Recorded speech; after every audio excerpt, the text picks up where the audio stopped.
Silicon city ಬೆಂಗಳೂರಿನಲ್ಲಿ ಕಳೆದ 3 ದಿನಗಳಿಂದ ಐಟಿ ರೇಡ್ ನಡೀತಾ ಇದ್ದು, ನಿನ್ನೆ ರಾತ್ರಿ ಚಿನ್ನದ ವ್ಯಾಪಾರಿ ಅಭೂಷಣ್ ಜ್ಯುವೆಲರಿ ಮಾಲೀಕನ ಮನೆಯಲ್ಲಿ ಐಟಿ ಅಧಿಕಾರಿಗಳು ಶೋಧ ಕಾರ್ಯವನ್ನು ನಡೆಸಿದ್ದಾರೆ. ಚಿನ್ನದ ವ್ಯಾಪಾರಿಗೆ ಸೇರಿದ ಅಂಗಡಿ ಮತ್ತು ಶೋರೂಮ್ ಮನೆಯಲ್ಲಿ ಐಟಿ ಶೋಧ ಮಾಡಿದ್ದಾರೆ. ಶಿಫ್ಟ್ನಂತೆ ಕಳೆದ 3 ದಿನಗಳಿಂದ ಐಟಿ ಅಧಿಕಾರಿಗಳಿಂದ ರೇಡ್ ನಡೆಸಲಾಗ್ತಾ ಇದ್ದು, ಸುಮಾರು 6ಕ್ಕೂ ಹೆಚ್ಚು ಇನ್ನೋವಾ ಕಾರ್ನಲ್ಲಿ ಐಟಿ ಅಧಿಕಾರಿಗಳು ಬಂದಿದ್ದರು. ಇನ್ನು ಐಟಿ ದಾಳಿ ಬಗ್ಗೆ ಹೆಚ್ಚಿನ ಮಾಹಿತಿಯನ್ನು ನಿರೀಕ್ಷೆ ಮಾಡಲಾಗ್ತಾ ಇದೆ. ಬೆಂಗಳೂರಲ್ಲಿ ಐಟಿ ರೈಡ್ ದೊಡ್ಡ ಮಟ್ಟದಲ್ಲಿ ನಡೀತಿದೆ. ಅದರಲ್ಲಿ ಎಸ್ಪೆಷಲಿ ಜಯನಗರ ಭಾಗದ ಜ್ಯುವೆಲರಿ ಶಾಪ್ಗಳ ಮೇಲೆ ಐಟಿ ರೈಡ್ 3ನೇ ದಿವಸಕ್ಕೆ ಕಾಲಿಟ್ಟಿದೆ. ನಿಮಗೆ ದೃಶ್ಯಗಳನ್ನ ತೋರಿಸ್ತಾ ಇದ್ರ ಬಗ್ಗೆ ಹೇಳ್ತಾ ಹೋಗ್ತೀನಿ. ಮಂಗಳವಾರ ಬೆಳಗ್ಗೆ ಜಯನಗರದ ಈ ರಸ್ತೆ ನಿಮಗೆ ಕಾಣಿಸ್ತಿದೆ. ಈ ರಸ್ತೆಯಲ್ಲಿ ಐಟಿ ದಾಳಿ ಮಾಡೋದಕ್ಕೆ ಶುರು ಮಾಡ್ತಾರೆ. ಇಲ್ಲಿ ಸಾಕಷ್ಟು ಜ್ಯುವೆಲರಿ ಶಾಪ್ಗಳಿದೆ. 9ಕ್ಕೂ ಹೆಚ್ಚು ಜ್ಯುವೆಲರಿ ಶಾಪ್ಗಳ ಮೇಲೆ ಏಕಕಾಲಕ್ಕೆ 60ಕ್ಕೂ ಹೆಚ್ಚು ಐಟಿ ಅಧಿಕಾರಿಗಳ ತಂಡ ಐಟಿ ರೈಡ್ನ ಶುರು ಮಾಡ್ತಾರೆ. ಈಗ ಸದ್ಯ 3ನೇ ದಿವಸಕ್ಕೆ ಕಾಲಿಟ್ಟಿರುವಂಥದ್ದು. ನೀವು ದೃಶ್ಯದಲ್ಲಿ ನೋಡ್ತಿರುವಂತಹ ಒಂದು ಆಭೂಷಣ ಅಂತ ಒಂದು ಏನು ಜ್ಯುವೆಲರಿ ಶಾಪ್ ಇದೆ. ಇಲ್ಲಿ ಮತ್ತೆ ಇವ್ರದ್ದು 2 ಬ್ರಾಂಚ್ ಇದೆ. ಇಲ್ಲಿ ಒಂದು ಸಿಲ್ವರ್ದು ಮತ್ತೆ ಇನ್ನೊಂದು ಗೋಲ್ಡ್ ಅಂತ. ಈ 2 ಶಾಪ್ಗಳ ಮೇಲೆ ಈಗ ದಾಳಿ ಮುಂದುವರೆದಿರುವಂಥದ್ದು. ಮತ್ತೊಂದು ಭಾಗದಲ್ಲಿ ಇದರ ಆಪೋಸಿಟ್ ಆಗಿ, ಇದಕ್ಕೆ ಡೆಡ್ ಆಪೋಸಿಟ್ ಅಲ್ಲೇನೆ ಪೋಲ್ಕಿಸ್ ಅಂತ ಮತ್ತೊಂದು ಜ್ಯುವೆಲರಿ ಶಾಪ್ ಇದೆ. ಇಲ್ಲಿ ಜ್ಯುವೆಲರಿ ಶಾಪ್ ಅನ್ನೋದಕ್ಕಿಂತ ಇಲ್ಲಿ ಅವರ ಅಕೌಂಟ್ ಸೆಕ್ಷನ್ಗೆ ಸಂಬಂಧಪಟ್ಟಂತಹ ಸಾಕಷ್ಟು ಮಾಹಿತಿ ಇದೆ.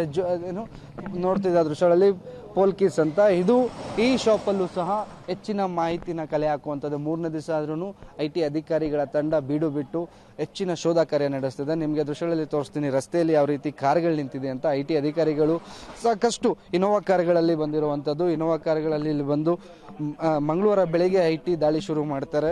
ಬೆಳಗ್ಗೆಯಿಂದ ಇವತ್ತು 3ನೇ ದಿವಸ ಆದ್ರೂ ಐಟಿ ಅಧಿಕಾರಿಗಳ ತಂಡ ಶೋಧ ಕಾರ್ಯ ಮುಂದುವರಿಸಿದ್ದಾರೆ. ಇದು ಮೆಗಾ ರೈಡ್ ಅಂತಾನೆ ಹೇಳ್ಬೋದು.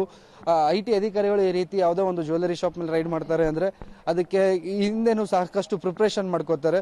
ನೋಡ್ತಿದ್ದೀರಾ ಈಗ ಕೆಲ ಐಟಿ ಅಧಿಕಾರಿಗಳು ರೈಡ್ ಇಂದ ಹೊರ ಬರ್ತಿರೋ ಅಂದ್ರೆ ಶಾಪ್ ಇಂದ ಹೊರ ಬರ್ತಿರೋ ದೃಶ್ಯಗಳು ಅಂದ್ರೆ ಬೇಕಾದಂತಹ ಮಾಹಿತಿಗಳನ್ನ ಪಡೆದುಕೊಂಡು ಈಗ ಮತ್ತೊಂದು ಶಾಪ್ಗೆ ಹೋಗ್ತಿದ್ದಾರೆ. ಸತತ 3 ದಿನಗಳಿಂದ ಇದೇ ರೀತಿ ದಾಳಿ ನಡೆಸ್ತಾ ಹೆಚ್ಚಿನ ಮಾಹಿತಿಗಳನ್ನು ಕಲೆ ಹಾಕ್ತಿದ್ದಾರೆ. ಕೆಲ ಅಧಿಕಾರಿಗಳು ಶಿಫ್ಟ್ ವೈಸ್ ಅಲ್ಲಿ ಅಂದ್ರೆ ಬೆಳಗ್ಗೆಯಿಂದ ಸಂಜೆವರೆಗೂ ಒಬ್ರು, ಸಂಜೆ ನಂತರ ಹೀಗೆ ನಿರಂತರವಾಗಿ ಶೋಧ ಕಾರ್ಯ ನಡೆಸ್ತಿದ್ದಾರೆ. ಐಟಿ ಅಧಿಕಾರಿಗಳು ಈ ಹಿಂದೆ ಹೇಳ್ತಿದ್ನಲ್ಲ, ದಾಳಿ ಮಾಡೋದಕ್ಕಿಂತ ಮುಂಚೆ ಸಾಕಷ್ಟು ಪ್ರಿಪ್ರೇಷನ್ ಮಾಡ್ಕೊಂಡಿರ್ತಾರೆ. ಯಾವುದೇ ಒಂದು ಜ್ಯುವೆಲರಿ ಶಾಪ್ ಆಗಿರ್ಬೋದು ಅಥವಾ ಅದು ಆದಾಯ ತೆರಿಗೆಯನ್ನು ಸರಿಯಾದ ರೀತಿಯಲ್ಲಿ ಕಟ್ಟಿಲ್ಲ ಅಂತ ಒಂದು ಮಾಹಿತಿ ಬಂದಿರುತ್ತೆ. ಆ ಮಾಹಿತಿಯನ್ನು ಆಧರಿಸಿ ಅವರು ಶೋಧ ಕಾರ್ಯನ ಕೈಗೊಳ್ತಾರೆ. ಶೋಧ ಕಾರ್ಯ ಕೈಗೊಳ್ಳೋದಕ್ಕಿಂತ ಮುಂಚೆ ಸಾಕಷ್ಟು ಪ್ರಿಪ್ರೇಷನ್ ಕೂಡ ಮಾಡ್ತಾರೆ. ಈ ಕಾರ್ಯಗಳಲ್ಲಿ ಅಂದರೆ ಇನ್ಕಮ್ ಟ್ಯಾಕ್ಸ್ ರೈಡ್ ಮಾಡಬೇಕು ಅಂದರೆ ಸಾಕಷ್ಟು ತಯಾರಿಗಳು ಕೂಡ ಆಗಿರುತ್ತೆ. ಮತ್ತೊಂದು ಇಲ್ಲಿ ಮಂಗಳಂ ಅಂತ ಏನು ನಿಮಗೆ ದೃಶ್ಯಗಳಲ್ಲಿ ಕಾಣಿಸ್ತಿದೆ, ಇಲ್ಲೂ ಸಹ ದಾಳಿ ನಡೆದಿದ್ದು, ದಾಳಿ ನಿನ್ನೆ ಅಂತ್ಯಗೊಂಡಿರುವಂಥದ್ದು. ಅಂದರೆ ಸಾಕಷ್ಟು ಜಯನಗರದ ಈ ಭಾಗದಲ್ಲಿ 9ಕ್ಕೂ ಹೆಚ್ಚು ಜ್ಯುವೆಲರಿ ಶಾಪ್ಗಳ ಮನೆಗಳಾಗಿರ್ಬೋದು, ಅಂಗಡಿಗಳಾಗಿರ್ಬೋದು, ಇಲ್ಲಿ ದಾಳಿ ಮಾಡಿ ಇಲ್ಲಿ ಹೆಚ್ಚಿನ ಮಾಹಿತಿ ಶೋಧ ಕಾರ್ಯ ನಡೆಸ್ತಿರುವಂಥದ್ದು. ಶೋಧ ಮಾಡಬೇಕಾದ್ರೆ ಕಂಡು ಬಂದಂತಹ ಏನು ವ್ಯತ್ಯಾಸಗಳಿಂದ ಅಂದ್ರೆ ಬಿಲ್ ಏನಿರುತ್ತೆ, ಚಿನ್ನಾಭರಣಗಳನ್ನ ಕೊಂಡುಕೊಂಡು ಬಂದು ಮತ್ತೆ ಇಲ್ಲಿ ಎಷ್ಟು ಸ್ಟಾಕ್ ಇಟ್ಟಿದ್ದಾರೆ, ಈ ಸ್ಟಾಕ್ ಎಲ್ಲಿಂದ ಬಂದಿದೆ, ಮತ್ತೆ ಈ ಬಿಲ್ಗಳೇನಿದೆ ಅದು ಸರಿಯಾದ ರೀತಿಯಲ್ಲಿ ಟ್ಯಾಕ್ಸ್ ಪೇ ಬಿಲ್ಗಳಾಗಿದೆಯಾ, GST ನಂಬರ್ ಮೂಲಕ ಬಿಲ್ ಪೇ ಮಾಡ್ತಿದ್ದಾರಾ, ಇವೆಲ್ಲದರ ಪರಿಶೀಲನೆ ನಡೆಸ್ತಿದೆ. ಕ್ಯಾಮರಾ ಪರ್ಸನ್ ಹೇಮಂತ್ ಜೊತೆಗೆ ಮಾರುತಿ, ಪಬ್ಲಿಕ್ ಟಿವಿ, ಬೆಂಗಳೂರು.